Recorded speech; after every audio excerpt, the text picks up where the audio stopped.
자, 319페이지 보시면 되겠습니다. 문제집 319페이지. 기반시설 부담구역이라고 되어 있죠. 자, 옳은 것. 기반시설 부담구역은 개발밀도 관리구역과 중첩하여 지정될 수 없죠. 그래서 아까 기반시설 부담구역은 개발밀도 관리구역 외의 지역에다가 지정을 한다라고 했었죠. 그 다음에 고등교육법에 따른 대학은 기반시설 부담구역에 설치가 필요한 기반시설에 해당하지 않죠. 이렇게. 그래서 기반시설 부담구역 안에 설치가 필요한 기반시설 아까 7가지 정도 있었죠. 도로, 공원, 녹지, 학교, 수도, 하수도, 폐기물 처리 및 재활용시설. 근데 그 학교 중에 대학교는 제외합니다. 도로, 공원, 녹지, 학교, 수도, 하수도, 폐기물 처리 및 재활용시설. 이렇게. 그 다음에 기반시설 설치 비용은 원칙은 현금, 신용카드, 직불카드 등으로 납부하는 게 원칙이지만 부과 대상 토지와 이와 비슷한 토지, 이게 물납이라고 하죠. 물납을 인정할 수 있죠. 그 다음에 기반시설 부담구역으로 지정된 지역에 대해서 개발행위 허가를 제한하였다가 이를 연장하기 위해서는 중앙도시계획위원회 심의를 거쳐야 한다. 이거는 이제 개발행위 허가 제한이죠. 저번주에 했던 건데, 자, 개발행위 허가를 제한할 수 있는 사유가 크게는 5가지 정도였죠. 첫 번째는 녹지지역이나 계획관리지역에서 수목이 집단적으로 자라고 있거나 조수리 등이 집단적으로 서식하는 지역 내지는 우량농지로서 보존할 필요가 있는 지역. 두 번째는 개발행위로 인해서 주변의 환경, 경관, 미관, 문화재 등이 크게 오염되거나 손상될 우려가 있는 지역에서는 얼마 동안 제한하죠? 3년 동안. 노트를 보시면은 화이팅! 아직 포기하기는 이릅니다. 할 수 있습니다. 아직 기간이 많이 남았죠? 16페이지 노트에 좌측 상단에 있는 겁니다. 16페이지 좌측 상단에 개발행위 허가 제한이라고 되어 있죠. 그래서 녹지지역이나 계획관리지역에서 수목이 집단적으로 자라고 있거나 조수리 등이 집단적으로 서식하는 지역 내지는 우량농지로서 보존할 필요가 있는 지역. 두 번째는 개발행위로 인해서 주변의 환경, 경관, 미관, 문화재 등이 크게 오염되거나 손상될 우려가 있는 지역에서는 얼마 동안? 3년 동안 제한을 하고 연장은 안 됩니다. 이건 노트 보고 계시죠? X. 근데 세 번째 기본계획이나 관리계획을 수립 중인 지역. 계획을 수립 중인 지역. 그 다음 네 번째가 지구단위 계획구역. 다섯 번째는 기반시설 부담구역. 그래서 지구단위 계획구역은 좀 있으면 지구단위 계획을 수립을 해야 되고 기반시설 부담구역은 좀 있으면 기반시설 설치 계획을 수립해야 되죠. 그래서 제가 4번, 5번을 계획을 수립할 예정인 곳. 그래서 계획을 수립 중이거나 수립할 예정인 곳 이런 데서는 3년 동안 제한하죠.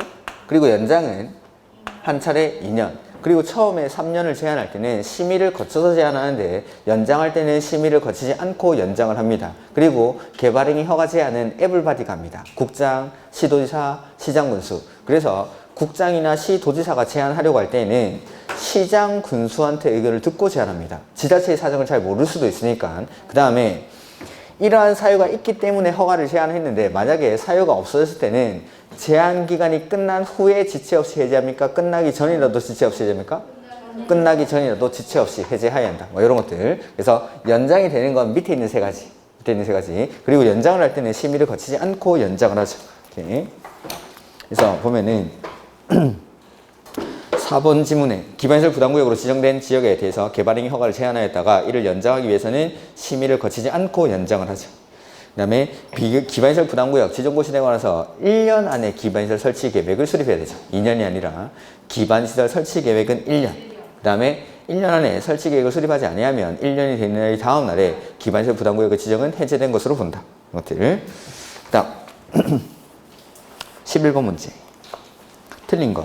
개발행위 허가를 받은 사업 면적을 5% 범위 안에서 확대 축소하는 경우에는 변경 허가를 받지 않아야 된다. 자, 허가받은 사항을 변경할 때는 원칙 허가받는데 경미한 사항일 때는 그러하지 아니하다. 라고 해서 사업 기간을 단축하는 경우. 그 다음에 면적은 축소 이거. 축소 5%. 그래서 확대 아니고 축소. 이렇게. 축소만 5%. 그 다음에 허가권자가 개발행위 허가를 하면서 조치를 할 것을 조건으로 붙일 때 조건 붙여서 허가할 때는 누구한테 물어보죠? 신청한 자. 신청한 자의 의견을 들어서 조건을 붙여서 허가를 받을 수 있죠. 그래서 이건 맞고 그 다음에 개발행위 허가 신청 내용이 성장관리 방안에 어긋나는 경우에는 개발행위 허가를 하여서는 안 된다. 그래서 이것도 저번 주에 했던 거라서 기억이 안 날 수 있으니까 15페이지 노트.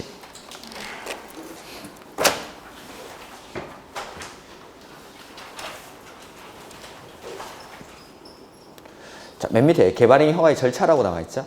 자, 허가를 받으려는 자는 먼저 허가권자에게 개발행위 허가 신청서를 제출합니다. 그 신청서에는 환, 경, 위, 기 등에 관한 조치 계획서를 제출을 하는데, 다만 기반시설 개발밀도관리구역에서는 기반시설 설치나 그에 필요한 용지 확보에 관한 계획서를 제출하지 않습니다. 여기는 원래 기반시설을 설치할 수 없는 지역이니까. 그 다음에 허가권자가 신청을 받으면 허가 여부를 판단하는데 15일 안에 판단을 해야 되죠. 근데 허가 여부를 판단할 때는 자의적으로 하는 게 아니라 그 화살표로 밑으로 쭉 내려가 보면은 허가의 기준이 있죠.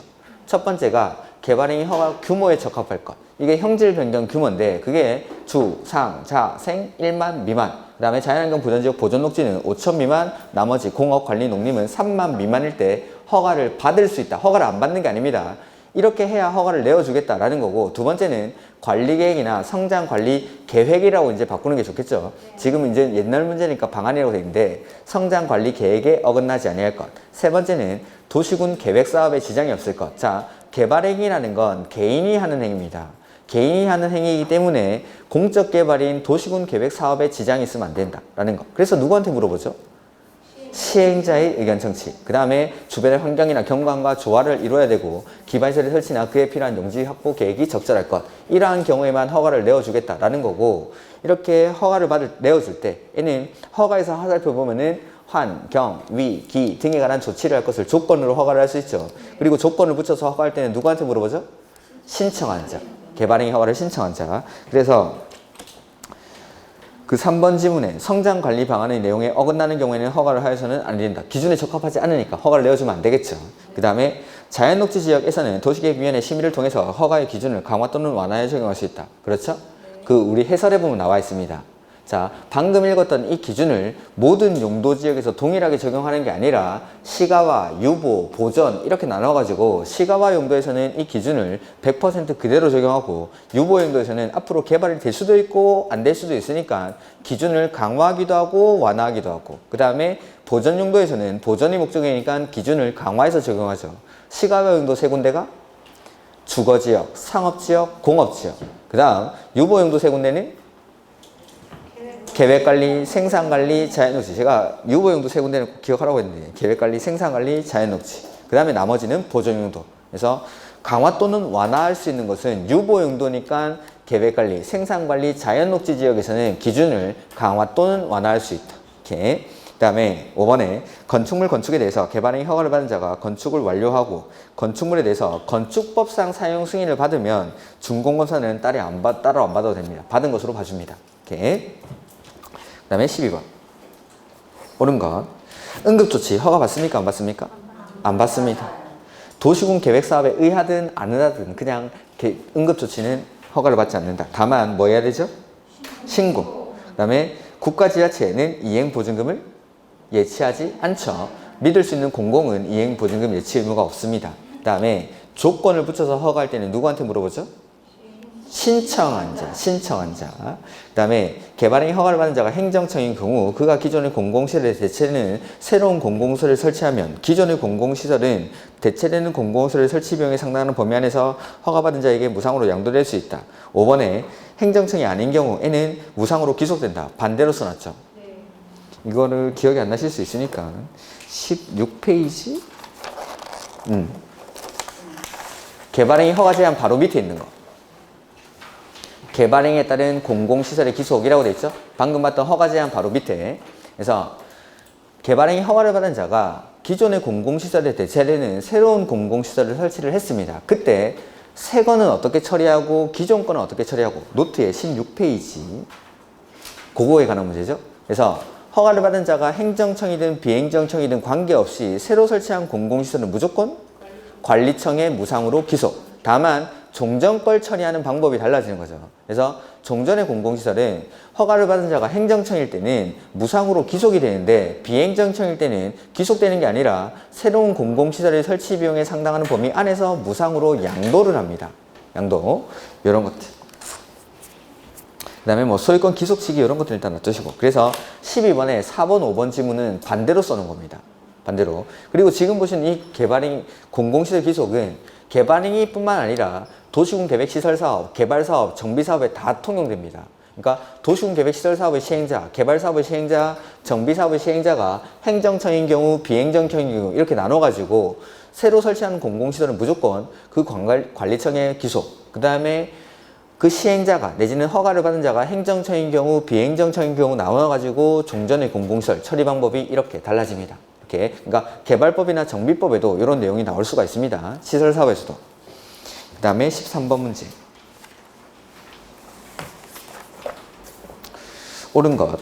전답 사이 지목 변경을 수반하는 경작을 위한 토지의 형질 변경은 허가 대상이 아니다. 아니죠? 받아야죠. 자, 경작을 위한 토지의 형질 변경 그 밑에 있습니다. 밑에 해설에. 자, 형질 변경은 원칙적으로 허가를 받지만 경작을 위한 토지의 형질 변경은 생업 관련 행위이기 때문에 따로 허가를 요하지 않습니다. 다만 경작을 위한 경우라도 허가를 받아야 되는 경우가 박스 안에 인접 토지의 관계, 배수, 농작업에 영향을 미치는 경우 내지는 재활용 골재, 사업장의 폐토양, 무기성 온이 등 토지오염이나 수질오염을 유발할 수 있는 토사를 이용해서 성토하는 경우 세 번째는 지목 변경을 수반하는 경우에는 허가를 받아야 되는데 가로 안에 뭐 사이는 괜찮죠? 전, 답 사이의 변경은 그러하지 아니다. 벼농사 짓다가 고추농사 짓고 고추농사 짓다가 벼농사 짓고 그런 건 그냥 해도 된다라는 거죠. 그 다음에 여기는 빠져있는데 절토나 2m 이상의 절토나 성토를 수반하는 경우 내지는 2m 이상의 옹벽을 설치할 때 그럴 때는 경작을 위한 경우라도 허가를 받습니다. 이렇게 절토 성토를 수반하거나 2m 이상의 옹벽 설치가 필요할 때는 경작을 위한 토지의 형질 변경에도 허가받는다. 이렇게. 그 다음에 개발행위 허가할 때 조건 붙여서 허가할 수 있습니까? 네. 2번 안 읽었구나. 죄송합니다. 이것도 축소 이렇게 확장 빠져야 되죠. 이렇게. 그 다음에 조건 붙일 수 있고 그 다음에 4번 개발행위로 주변의 문화재 등이 크게 손상될 우려가 있는 지역에 대해서는 최대 5년까지가 아니라 요거 두 번째죠. 개발행위로 해서 주변의 자연환경, 경관, 미관, 문화재 등이 크게 오염되거나 손상될 우려가 있는 지역에서는 최대 3년 동안. 그 다음에 행정청이 아닌 자가 개발행위 허가를 받아 새로 설치한 공공시설 새 거는 관계없죠? 무상으로 기속, 관리청에 종래의 공공시설은 허가를 받은 자에게 무상으로 전부 기속된다. 종래의 공공시설은 행정청이 아니니까 새로운 공공시설의 설치 비용에 상당하는 범위 안에서 무상으로 양도라고 해야죠. 그 다음에 14번 틀린 것. 기반시설 부담구역은 개발밀도 관리구역 외의 지역에 지정된다. 맞죠?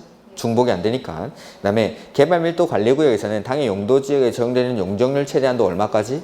50%까지 강화해서 적용하죠. 그 다음에 주거지역에서 개발행위로 인해서 기반시설 용량이 부족할 것으로 예상이 되는 지역 중 기반시설의 설치가 곤란한 지역으로서 향후 2년 이내 당해 지역의 학생 수가 학교 수익률의 20%를 초과할 것으로 예상되는 지역은 개발밀도 관리구역으로 지정될 수 있다. 그렇습니다. 그 다음에 기반시설 설치 비용은 현금, 신용카드, 직불카드로 납부하는 게 원칙이지만 물납할 수 있죠. 그래서 4번이 틀렸고 그 다음에 기반시설 설치가 필요하다고 인정하는 지역으로서 해당 지역의 전년도 개발행위 허가 건수가 전전년도 개발행위 허가 건수보다 20% 이상 증가한 지역은 지정하여야 한다.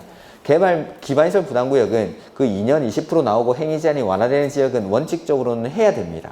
하여야 한다. 근데 개발밀도 관리구역은 원칙적으로 할 수 있다. 이렇게. 그 다음에 15번. 요거는 그냥 참고로 보십시오. 참고로. 15번은 우리가 이제 아까 읽었던 개발행위 허가 기준 그걸 낸 게 아니라 상세한 기준이 대통령령에 가면은 별표에 나와 있습니다. 그걸 다 외울 수는 없습니다. 대신에 기출문제 나왔으니까 정답만 보는데 1번에 자금 조달 계획이 허가의 기준이 아니라는 거 그것만 기억하고 나머지는 그냥 참고로 보십시오. 참고로도 보지 마십시오. 그냥 눈별이니까. 이거는 맞출 수 있는 영역이 아닙니다. 그래서 그냥 기출문제 나왔으니까 개발행위 허가 기준에 자금 조달 계획 이런 것들은 포함되지 않는다. 그것만. 그 다음에 기반시설 유발하는 시설 이것도 그냥 보지 마십시오. 이건 작년에 15번, 16번 이게 틀리라고 낸 문제였습니다. 그러니까 기반시설 설치 비용 해가지고 어떤 시설들은 기반시설을 유발하지 않는다라는 게 나오는데 그것도 엄청 많습니다. 엄청 많은 것 중에 이걸 외우는 게 아니라 그 정답이 3번인데 상업지역이 아니라 녹간농자입니다. 이거는 녹간농자에 설치하는 그 농수산물 집화장 뭐 이런 것들은 기반시설 설치 비용을 부담하지 않는 기반시설이 있습니다. 뭐 공공청사라든지 뭐 그 4번에 주한국제기구 소유 건축물 뭐 이런 거 나오죠. 거기 해설에 다 써놨네 이걸. 이렇게 많으니까 이걸 다 외울 수가 없으니까 보지 말라는 거네 이거. 이렇게. 와, 이런 걸 다 써놓는구나. 책을 정말 성의 있게 만드시네. 그 다음에 17번. 개발밀도관리구역과 기반시설 부담구역에 관한 설명으로 옳은 것. 개발밀도관리구역에서는 당의 용도 지역에 적용되는 건폐율 또는 용적률을 강화 또는 강화해서, 완화는 빠져야죠. 강화. 개발 행위를 억지를 해야 되니까 강화를 하는 거지 완화는 하지 않습니다. 이렇게. 그리고 건폐율이나 용적률을 강화할 수 있다. 이거 옳은 지문. 근데 건폐율을 50%까지 강화할 수 있다. 이건 틀린 지문. 이렇게. 그래서 용적률을 50%까지 강화하죠. 그 다음에 군수가 개발밀도관리구역을 지정하려면 지방도시계획위원회의 심의를 거쳐 도지사의 승인을 받아야 된다. 자, 아까 개발밀도관리구역이나 기반시설 부담구역은 지정하는 절차가 심의 거쳐서 지정한다고 고시한다 라고 했었죠. 여기 승인하는 절차는 들어가 있지 않습니다. 그냥 심의 거쳐서 특광시군이 심의를 거쳐서 지정을 하는 거지 따로 승인을 받는 게 아닙니다. 그리고 기반시설 부담구역에서는 심의 전에 뭐 하죠? 주민의 의견 청취, 그것만 차있죠. 그래서 따로 승인을 받는 게 아닙니다. 이렇게. 그 다음에 3번. 주거지역 상업지역에서 개발행위로 기반시설 수용 능력이 부족할 것으로 예상되는 지역 중 설치가 곤란한 지역은 개발밀도관리구역. 곤란한 지역은 개발밀도관리구역. 시장은 기반시설 부담구역을 지정하면 기반시설 설치 계획을 수립하여야 하며, 자, 특광시군이 기반시설 부담구역을 지정하죠. 그리고 기반시설 설치 계획도 특광시군이 수립을 합니다. 그리고 그 기반시설 설치 계획은 관리계획에 반영을 해줘야 됩니다. 관리계획에. 그래서 정답이 4번. 그 다음에 기반시설 부담구역에서 개발행위 허가를 받고자 하는 자에게는 기반시설 설치 비용을 부과해야 한다. 이게 틀린 지문인데 왜 틀렸냐면 기반시설 부담구역 안에서 기반시설 설치 비용 부과 대상 행위는 모든 개발행위가 아니라 200제곱미터를 초과하는 건축물의 신축, 증축에 대해서 비용을 부과합니다. 지금 지문은 기반시설 부담구역 안의 모든 개발행위에다가 다 기반시설 설치 비용을 부과하겠다라는 뜻입니다. 그래서 틀린 겁니다. 모든 개발행위가 아니라 요것만 200제곱미터를 초과하는 신축, 증축에 대해서만 설치 비용을 부과한다. 이렇게. 18번은 요거죠? 200제곱미터. 그 다음에 도시군 계획시설. 옳은 것. 도시군 계획시설 결정 고시로부터 5년 이내에 도시군 계획시설 사업이 시행되지 아니하는 경우 매수 청구는 얼마 경과해야 되죠? 10년. 10년. 그 다음에 도시개발구역의 규모가 150만 제곱미터인 경우 공동구를 설치해야 한다. 공동구 설치하는 건 면적이 200만 제곱미터. 200만 제곱미터를 초과하는 도시개발구역, 택지개발지구, 경제자유구역, 정비구역, 공공주택지구, 도청, 이전, 신도시 이렇게 6군데. 그 다음에 공동구가 설치된 경우 학과협의회 심의를 거쳐 수용할 수 있다. 맞죠? 하수도랑 가스. 하수도랑 가스는 심의를 거쳐 수용할 수 있다. 그 다음에 안전 및 유지 관리 계획은 5년마다 수립 시행해야 되고 안전점검은 1년에 1회 이상. 그 다음에 도시군 계획시설 결정은 고실로부터 실효는 20년. 실효는 20년. 그 다음에 틀린 것. 교통시설, 건설기계 운전학원 이런 것들은 교통시설에 해당하고 방송통신시설은 유통공급시설입니다. 그 다음에 제가 방제시설에서 말씀드렸던 게 방자 들어가는 거, 방풍설비, 사방설비, 방조설비 이런 것들은 당연히 방제시설이고 앞에 있는 세 가지 기억하라고 했는데 하천, 유수지, 저수지 이게 방제시설. 하천, 유수지, 저수지.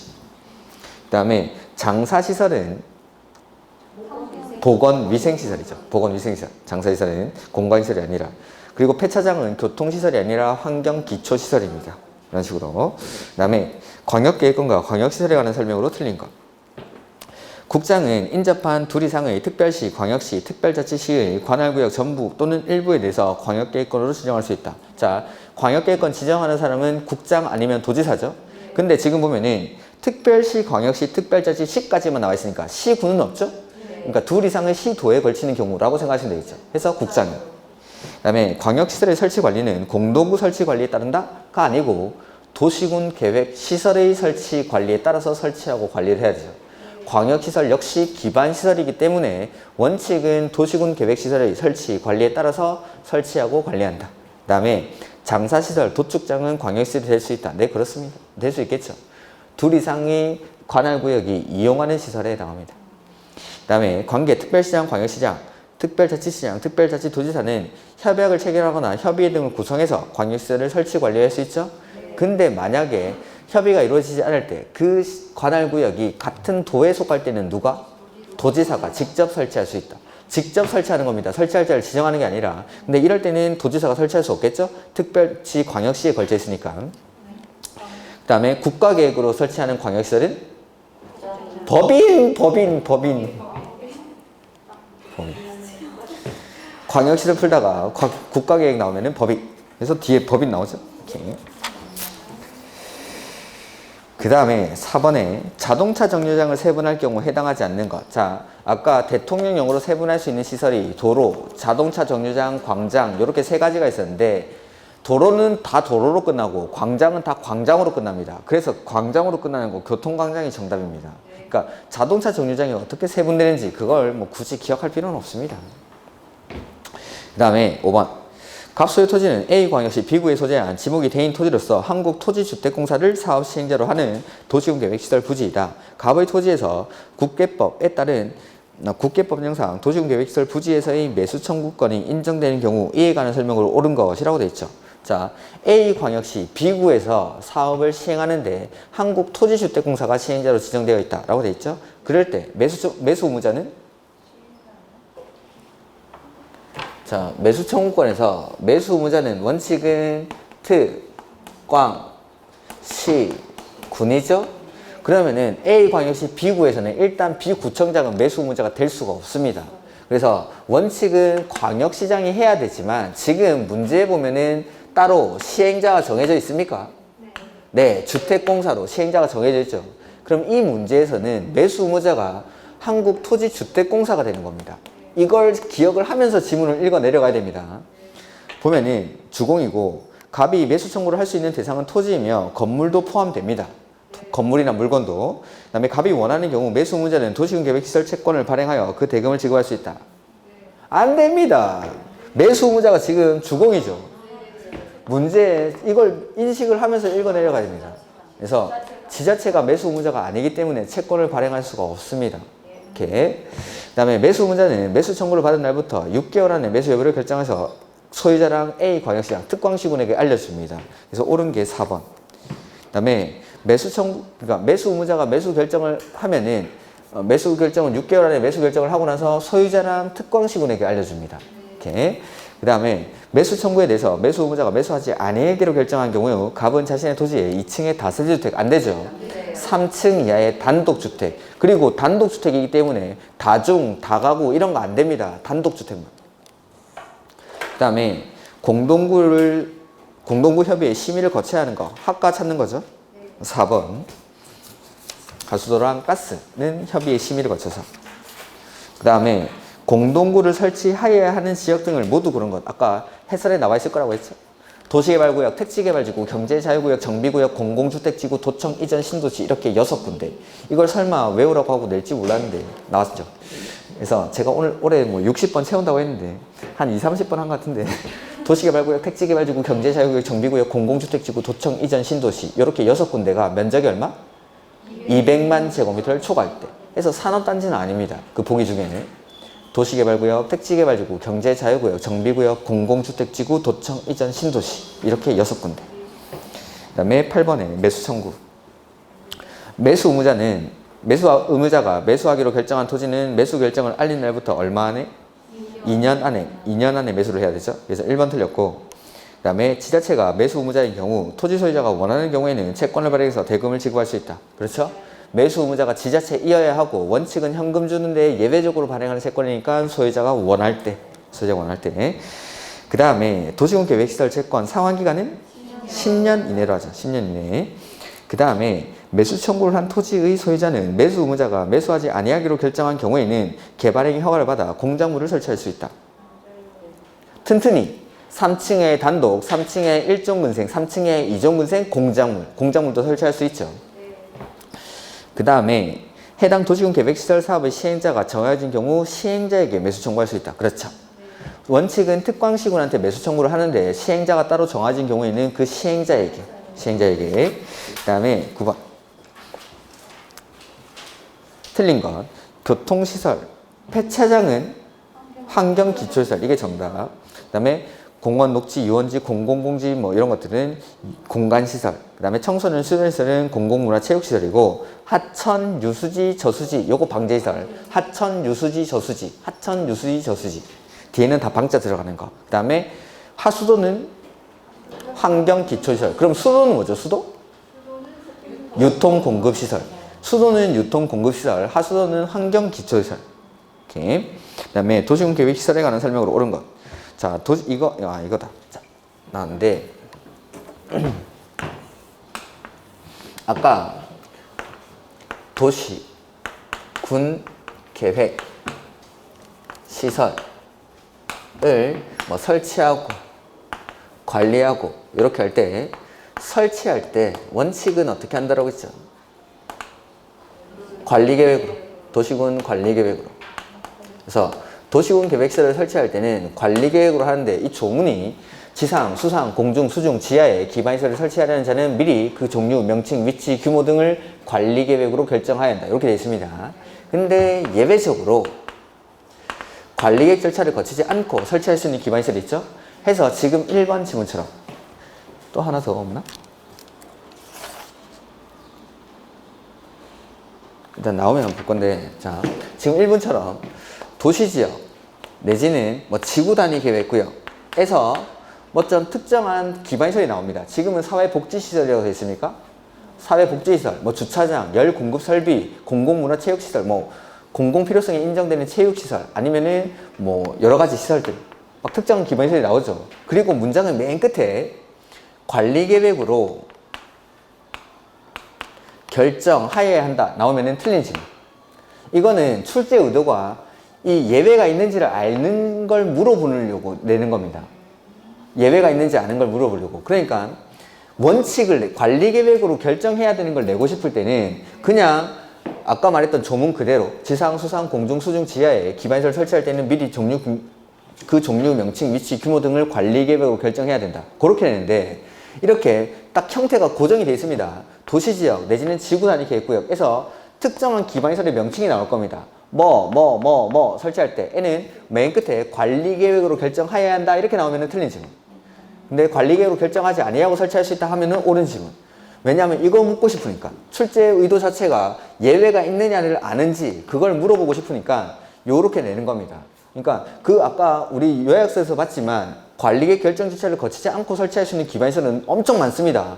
한 20개 그걸 다 외울 수 있으면 참 좋은데 그걸 외우기가 힘드니까 요렇게 풀자는 거죠. 그걸 외우라고 문제를 내면은 그거는 뭐 틀리면 됩니다. 그걸 다 외우는 사람이 없습니다. 그래서 그런 걸 외워가지고 풀 수는 없으니까 도시지역에서 내지는 지구단위 계획구역에서 뭐 주차장, 지금 남아있는 사회복지시설, 공공필요성이 인정되는 체육시설, 연구공부설비 뭐 그냥 엄청 많습니다. 뭐 폐차장이라든지 뭐 이런 거 엄청 많은데 이러한 기반시설을 설치할 때는 관리계획 결정 절차를 거치지 않고 설치할 수 있는 기반시설입니다. 내지는 뭐 점용 허가 대상인 공원 안에 설치하는 기반시설 뭐 이런 것들도 기출문제 나온 적이 있습니다. 점용 허가 대상인 공원 안에 설치하는 기반시설 뭐 이런 것들도 있고 아무튼 도시지역, 지구단위 계획구역 이렇게 시작하고 특정한 기반시설 명칭 나오고 관리계획으로 결정해야 한다 하면은 틀린 질문. 예외 물어보고 싶어서 내는 거니까. 이렇게. 그래서 지금 1번 질문도 도시지역에서 사회복지시설을 설치하려면 관리계획으로 결정해야 한다. 뭔지 모르겠지만 이건 틀렸습니다. 그냥. 이렇게. 우리가 그걸 다 못 외우니까 이렇게 풀자는 거죠. 이렇게. 이번에 도시군 계획시설 부지에 대한 매수 청구의 대상인 지목이 대인 토지에 한정되며 건물도 포함되죠. 포함되고 용도지역 안에서 건축물의 용도, 종류 및 규모에 대한 규정은 도시군 계획시설에 대해서도 적용된다. 이건 아닙니다. 이게 여기 요약집에 없는 것 같은데.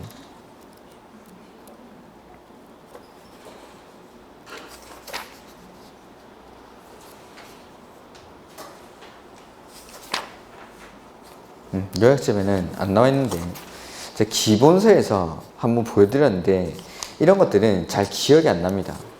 기억이 안 나니까 제가 따로 이게 정리를 하나 해놓죠. 보면은 한 3가지 정도 정리를 해야 될 건데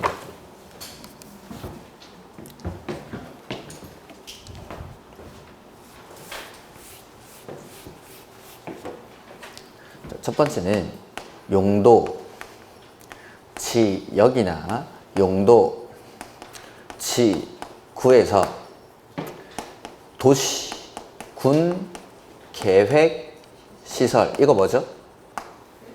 도시군 계획 시설이 뭐죠? 기반시설. 기반시설. 도시군 계획 시설에 대해서는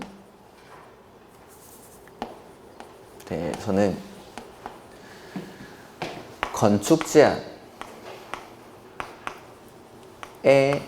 관한 규정을 적용하지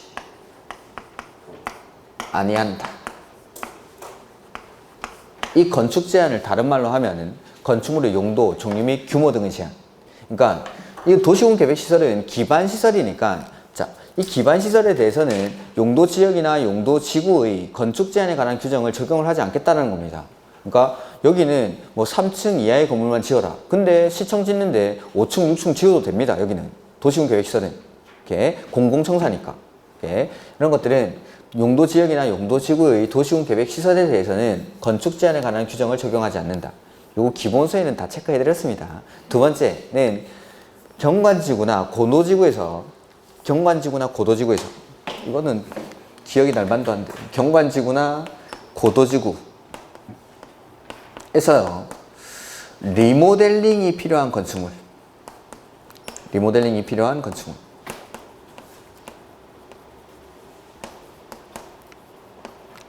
에 대해서는 건축물의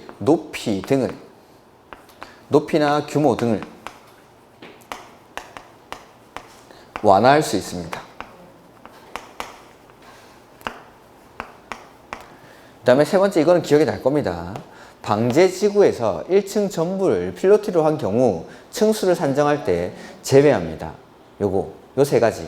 이런 것들은 뭐 방제지구는 이제 필로티는 대부분 제외하니까 그런 기억이 나는데, 이게 이거 꽤나 시험에 자주 출제됩니다. 1번은 용도 지역이나 용도 지구에서 도시군 계획 시설에 대해서는 건축 제한, 즉 건축물의 용도, 종류 및 규모 등에 대한 제한을 적용하지 아니한다. 이렇게.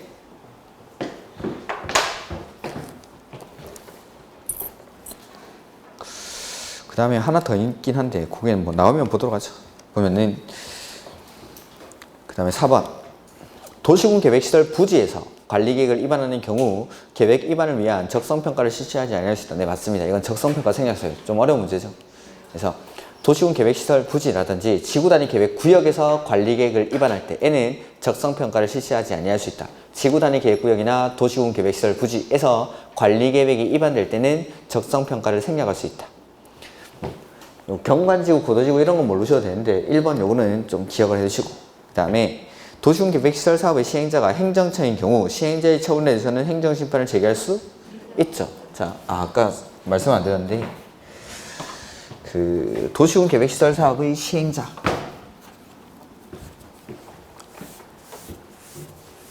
그 시행자가 보면 원칙은 행정청이었죠. 입안권자. 그래서 특, 광, 시, 군이 시행하는데 둘 이상일 때는 협의해서 시행자를 정하고 협의가 이루어지지 않으면 국장이나 도지사가 시행자를 지정한다. 그리고 국가계획과 관련됐을 때는 국장이, 광역도시계획과 관련됐을 때는 도지사가 직접 사업을 할 수 있다. 여기까지가 행정청. 근데 예외적으로 비행정청도 사업의 시행자가 될 수 있습니다.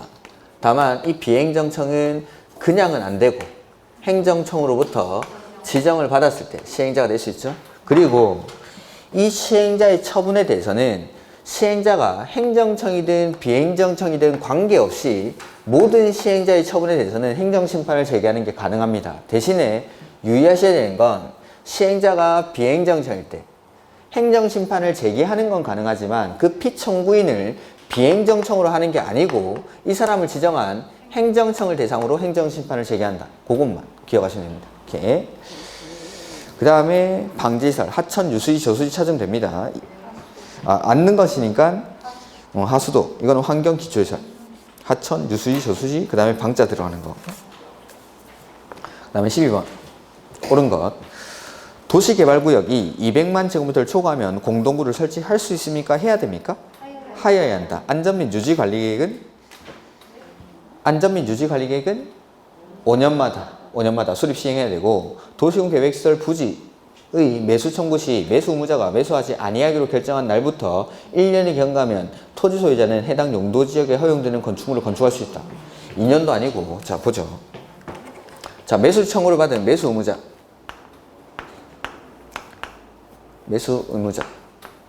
는 먼저 6개월 안에 매수 여부를 결정을 해야 되죠. 매수 여부를 결정하고 매수하기로 결정했을 때는 2년 안에 매수를 해야 되죠. 자, 근데 튼튼이는 첫 번째 매수하지 아니하기로 결정했을 때, 두 번째는 매수 결정을 알린 날로부터 2년 안에 매수를 안 할 때. 그럼 보면은 지문에 매수 청구 시 매수 의무자가 매수하지 아니하기로 결정한 날부터 1년이 아니라 매수하지 아니하기로 결정하면 바로 1년이 경과할 필요도 없습니다. 매수하지 아니하기로 하거나 매수하기로 했을 때부터 2년 안에 매수를 안 할 때. 이럴 때는 개발행위 허가를 받아서 해당 용도 지역에서 허용되는 건물을 짓는 것도 아니고 3층에 단독, 3층에 1종근생, 3층에 2종근생 공작물 이런 것들을 건축할 수 있죠. 튼튼이를. 그냥 엉망진창인 지문입니다. 그다음 4번. 도시군 계획시설 부지로 되어 있는 토지의 소유자는 도시군 계획시설 결정 실효시까지 그 도시군 계획시설 결정의 해제를 위한 관리계획 위반을 신청할 수 없다. 이건 뭔 말이냐면, 자, 아까 매수 청구권이 있었고 두 번째는 지방의회 해제 권고라는 제도가 있었죠. 마지막이 해제 신청. 그럼 해제 신청할 수 있을까요? 제목에 해제 신청이라고 되면 신청할 수 있죠. 그래서 소유자는 자, 이 해제 신청의 요건이 첫 번째 10년이 경과해야 되죠. 그리고 실효시까지 집행계획조차 없을 때 10년이 경과하고 실효시까지 집행계획조차 없으면 이 소유자는 맨 처음에 입안권자 찾아가고 결정권자 찾아오고 국장 찾아오고 해제 해달라고 신청할 수 있죠. 신청할 수 있다. 그러니까 실효시까지 신청할 수 없다. 아니고 있다. 이 제도. 그러니까 이 제도는 요거까지만 나왔습니다. 아직 상세한 절차는 안 나왔고 실효시까지 집행계획이 없을 때는 실효 전이라도 이 소유자가 입안권자, 결정권자, 국장에게 해제를 신청할 수 있는 거죠. 이런 제도가 있습니다. 네. 근데 이제 상세한 내용들은 입안권자는 3개월 안에, 결정권자는 2개월 안에 그런 것들은 아직 안 나왔고 요렇게만 아직 출제가 됐습니다. 그 다음에 5번. 관리계획 결정되고 나서 얼마가 지나면 실효가 되죠? 20년. 실효는 20년. 13번 공동구. 사업신자는 공동구 설치 공사를 완료한 때에는 지체 없이 공동구에 수용할 수 있는 시설의 종류와 공동구 설치 위치를 일간신문에 공시를 하면 큰일 납니다. 위에서 내려옵니다. 테러의 대상이 됩니다. 전기, 수도, 하수도, 가스, 통신 이런 것들이 어디로 지나가고 뭐가 어디에 매설되어 있는지 이런 것들을 전 세계인에게 굳이 알릴 필요는 없죠. 이렇게. 그래서 이거 틀린 겁니다. 이건 어떻게 하냐면 개별적으로 통지해 줍니다. 점용 예정자들한테.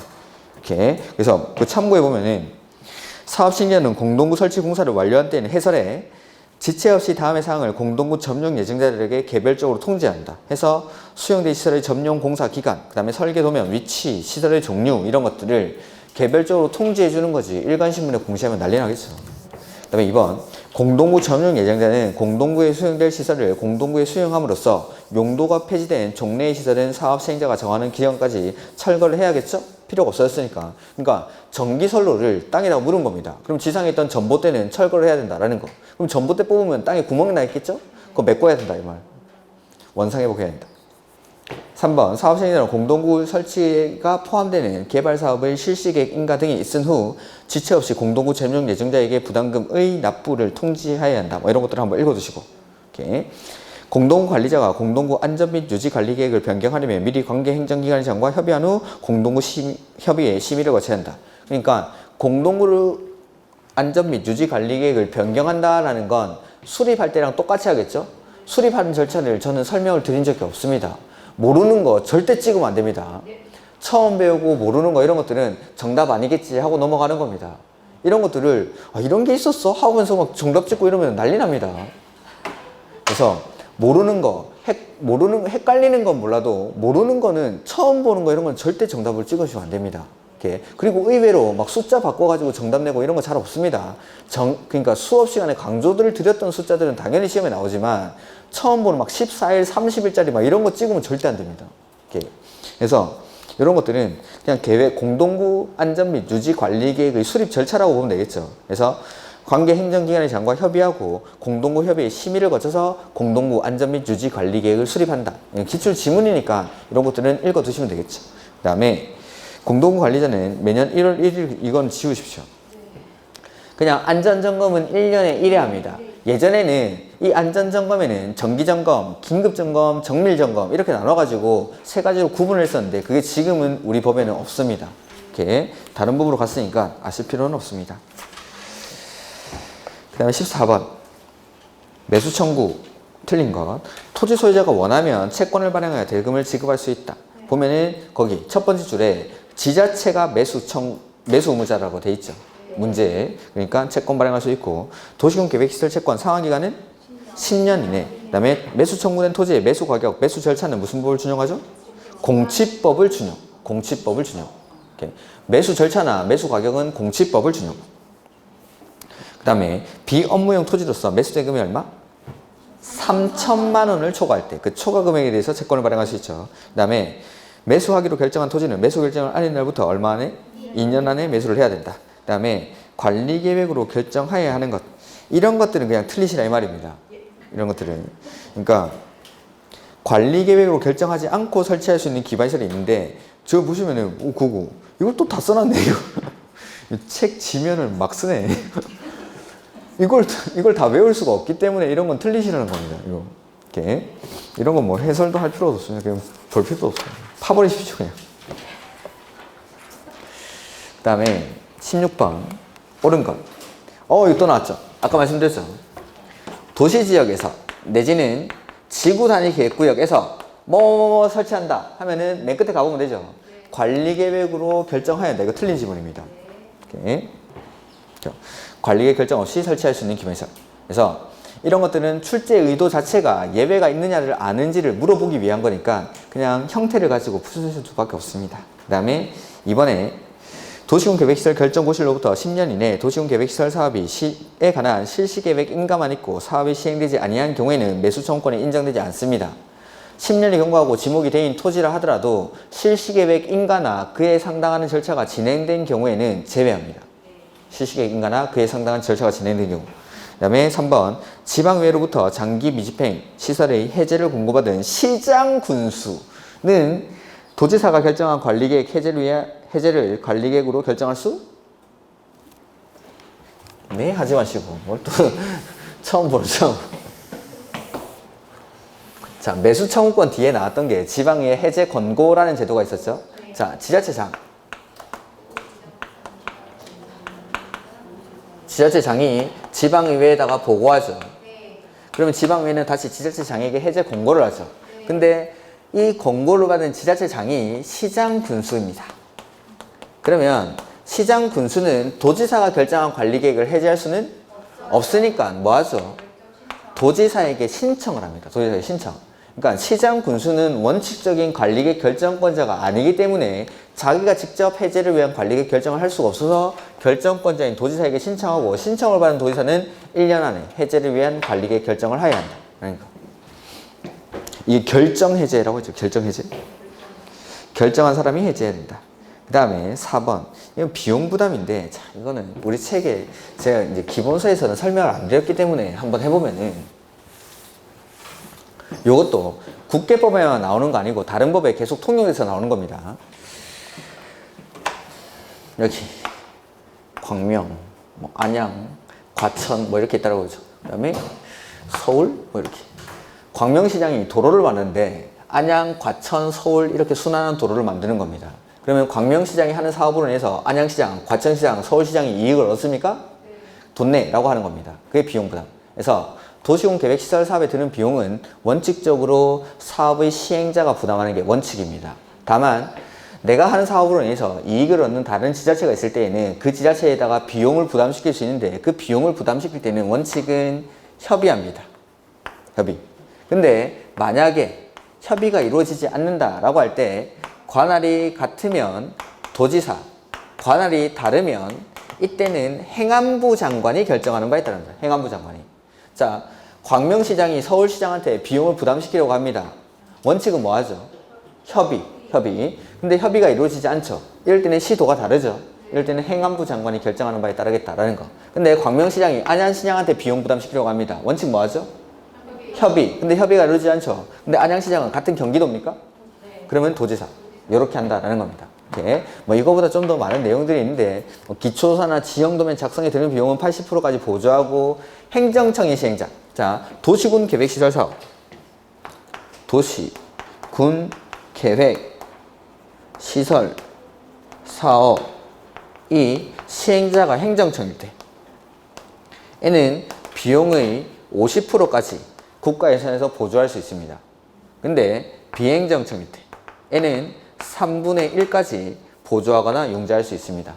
이렇게. 그 다음에 요 안에서 뭐, 그리고 광명시장이 자기가 한 사업 중에 그 사업비의 전부를 안양시장한테 비용 부담시킬 수 있을까요? 안 됩니다. 안 됩니다. 일부만. 그 일부는 최대 50%까지. 50%예요. 그리고 그 비용에서 뭐 조사, 측량, 설계비, 관리비는 제외한다 뭐 이런 것들이 있는데 그런 것들은 참고로 하십시오. 참고로. 이렇게. 그래서 보면은 도지사가 시행하는 4번 지문에 도지사가 시행하는 도시군계획시설 사업으로 그 도에 속하지 않는 군이 시도가 다르죠. 다른 도에 있는 군이 현재 이익을 받았을 때에는 해당 도지사가 군수 간의 원칙은 뭐 해야 되죠? 협의해야 되는데 협의가 이루어지지 않죠. 그럴 때는 도가 다르니까 행안부 장관이 결정을 해야 된다. 그래서 정답이 4번. 그 다음에 이렇게 다른 지자체에다가 비용을 부담시키는 건 행정청만 비용을 부담시킬 수 있지 비행정청은 비용을 부담시킬 수 없습니다. 예전에는 비행정청도 비용을 부담시켰는데 지금은 행정청만. 그러니까 비용 부담시킬 수 있는 사람은 국장, 시도지사, 시장, 군수만 다른 이익을 얻는 지자체에다가 비용을 부담시킬 수 있습니다. 그 다음에 도시군 계획시설 사업이 둘 이상의 지자체 관할구역에 걸쳐 시행되는 경우 사업 시행제에 대해서 협의가 되지 아니할 때에는 면적이 큰 지자체가 시행자가 되는 게 아니고 둘 이상의 관할구역에 걸쳐 있으면 관할이 같으면 도지사, 협의가 성립되지 않는다고 되어 있죠? 협의가 안 되니까 관할이 같으면 도지사, 관할이 다르면 국장이 시행자를 지정해야 되죠. 그 다음에 실효, 17번은 실효죠. 실효는 얼마? 20년. 그러면 20년이 되는 날이 다음 날이 효력을 잃는다. 이렇게. 그 다음에 도시군계획시설 사업, 요거는 뭐 좀 쉬었다 보도록 하죠.